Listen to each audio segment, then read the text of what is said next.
Hi, I'm Elizabeth Guider, the Deputy Editor of Variety, and we're talking this morning to Dana Harris, who covers the independent film beat for us here at Variety. She's been looking at one of the more intriguing newcomers to the indie finance arena, a man called Bob Yari. Who is this guy? Where does his money come from? And how's he using it?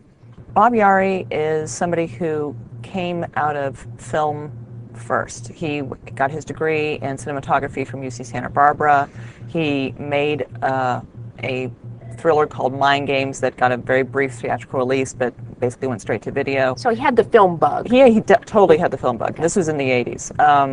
And then after that, he pretty much got disillusioned with Hollywood, went to his dad's real estate company, and did pretty well for himself. Now he's in Hollywood trying to make a lot of indie movies, but with a goal of creating enough mass to create an independent studio, which is, no small ambition. In the last 2 years, he's invested in 17 movies, which is a lot of movie. The other movies have not, it's not that they haven't found distribution, it's just they haven't hit the release dates yet. Right. He's going to have at least 8 movies come out this year, and so this is going to be obviously a big proving ground for him. So they're all, rather small budgeted, what would you say, about $10 million each, and how much is he putting up? The range of budgets is pretty broad. I mean, he's made movies as low as, say, 6 million, 7 million, but as high as 65 million, which was for Hostage with Bruce Willis. That's a very big bet for an indie player. Oh, it's a huge bet, and it's one that caused a lot of nerve-wracking moments for the producers, because there were moments where it seemed like the cash flow wasn't happening,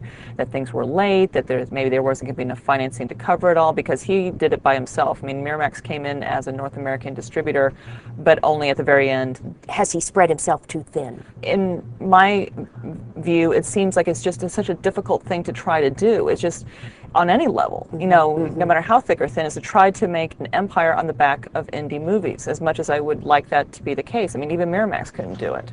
He says that he wants to have the idea of having tentpole type pictures as being the, bailiwick of his, empire.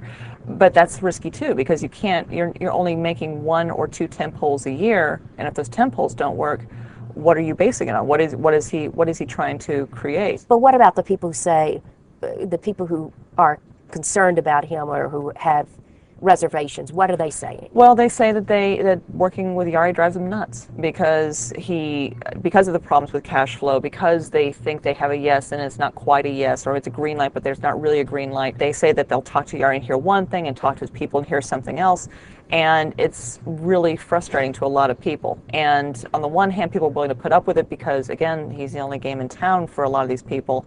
But on the other, I think as soon as there is another game, or as soon as they can do something else, they're not keen to keep the relationship. This is not a way to build relationships. And he's aware of this. I mean, he knows that he has ruffled an awful lot of feathers, and that he has to do something about that if he wants this to be more than a short-term play. Thank you, Dana.